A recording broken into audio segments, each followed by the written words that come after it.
एक प्यासा कौवा था। कौवे को बहुत प्यास लगी हुई थी।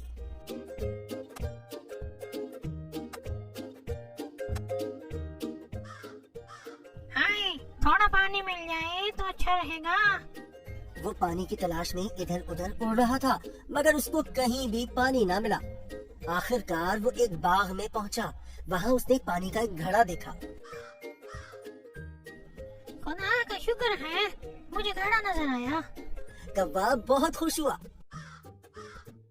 कौवा घड़े के पास आया और देखा घड़े में पानी बहुत कम था। वो उसे पी नहीं सकता था। कौवा बहुत परेशान हुआ और सोचने लगा, अब मैं क्या करूं? अचानक उसको एक तरकीब सूझी।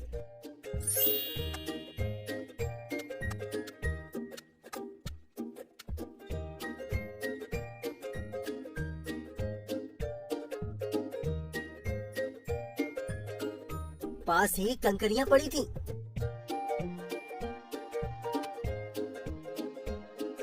उसने एक एक करके कंकरियों को घड़े में डाला